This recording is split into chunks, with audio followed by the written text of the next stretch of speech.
अध्यक्ष महोदय, पूज्य गुरुजन वर्ग आणि इथे जमलेल्या छोट्या बालमित्रांनो, आज मी काही 2 शब्द सांगत आहे, ते शांत चित्तेने ऐकून घ्यावे अशी माझी नम्र विनंती. आजचा आपला विषय आहे माझे बाबा. खरं तर मी माझ्या बाबांना पप्पा म्हणते.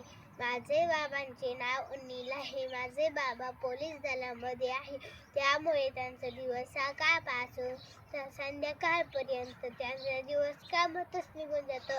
एवढा कामाचा व्याप असूनही रात्री येताना हसमुख येतात आणि खाऊ देखील घेऊन येतात. माझे बाबा माझा आदर्श आहे. माझे बाबा चांगल्या आणि वाईट गोष्टी समजावून सांगतात.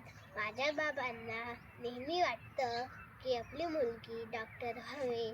आता 4 वेळी माझ्या बाबांसाठी बाप म्हणजे काय आहे? बाप म्हणजे जगण्याचं माप आहे.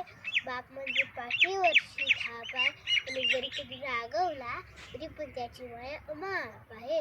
तो म्हणजे बाप आहे. बाप म्हणजे ध्येयाकडे नेणारी शिडी आहे. बाप म्हणजे संकटातून पार करणारी होडी आहे आणि जरी कधी तिखट वागला तरी पण आयुष्यभराची गोडी आहे. तो म्हणजे बाप.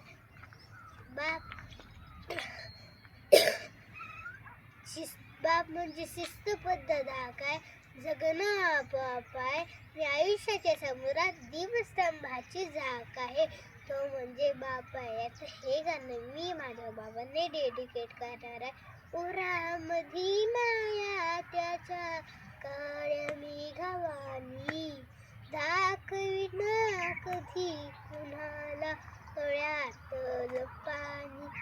झिजू झिजू संसाराचा गडा हाकला, ओठामध्ये आसू जरी कणा वाकला.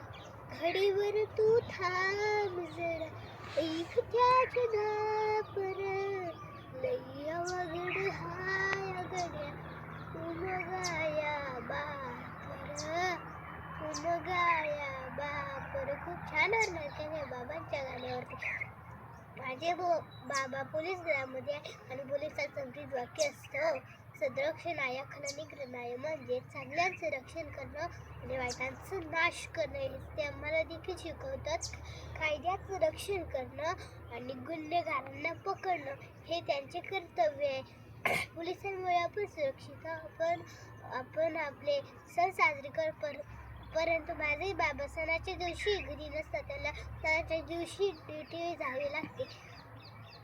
माझ्या बाबांना नेहमी वाटतं की मराठी शाळा आपणच शिकवल्या पाहिजे आणि ती सुरुवात आपल्याच घरातून व्हायला पाहिजे. म्हणून त्यांनी माझे ॲडमिशन मराठी शाळेमध्ये केले. माझी शाळा देखील खूप खूप छान आहे. मुलापेक्षा मुलगी कमी आहे असे समजणारे माझे बाबांचे मला स्वप्न पूर्ण करायचे. शेवटी मी इतकंच बोलत आहे. माझे बाबा गोड बाबा खूप खूप छान. माझे बाबा गोड बाबा खूप खूप छान. वाटतो अभिमान, मला वाटतो अभिमान. एवढे बोलून मी माझ्या वाचनाची